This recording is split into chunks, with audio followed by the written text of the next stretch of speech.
La mise à jour de 2.9 sera disponible sur vos serveurs de jeu dès le 11 décembre. En attendant cette date, découvrons ou bien redécouvrons ensemble ce qui vous attend dans cette nouvelle mise à jour.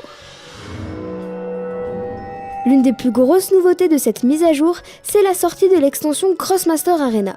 Crossmaster Arena, c'est une extension PVP à 1 contre 1, commune à Dofus et Wakfu, où chaque joueur contrôle une équipe de figurines. Vous débuterez avec 6 figurines pour composer votre équipe de Crossmaster Arena. Vous pouvez ensuite obtenir des figurines supplémentaires en droppant des cross-boîtes dans le jeu ou en entrant un code obtenu avec votre figurine réelle.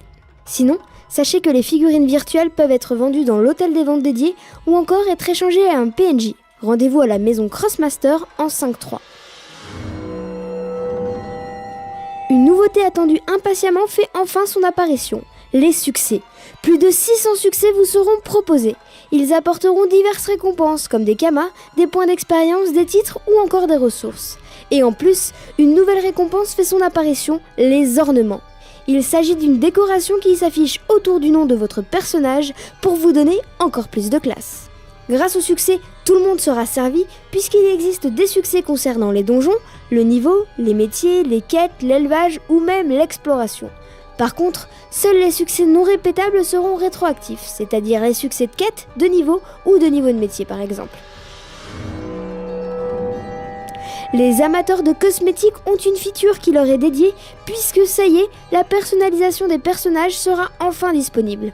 Au programme, 8 têtes au choix pour chaque classe. Le choix se fait au moment de la création d'un personnage. Cependant, le 11 décembre, chaque personnage bénéficiera d'un changement de tête gratuit.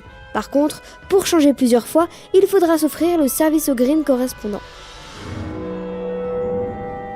Cette mise à jour contient également 24 nouveaux objets répartis en 7 panoplies de 3 objets plus 3 objets indépendants. Ces objets très spécialisés offrent des bonus puissants en échange de malus sur d'autres aspects. Et pour finir, 3 autres fonctionnalités viennent enrichir cette mise à jour. La maturité des ressources, le prix moyen des objets et le mode spectateur du Coliseum. La maturité des ressources est semblable au système d'étoiles sur les monstres. Moins une ressource est récoltée, plus elle a d'étoiles et plus elle apporte de l'expérience, de métiers et d'objets récoltés.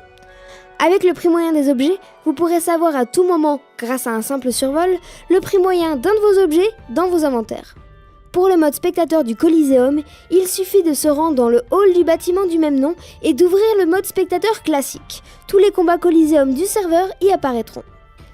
Nous espérons que vous avez hâte de découvrir cette mise à jour. En tout cas, nous vous donnons rendez-vous au 11 décembre.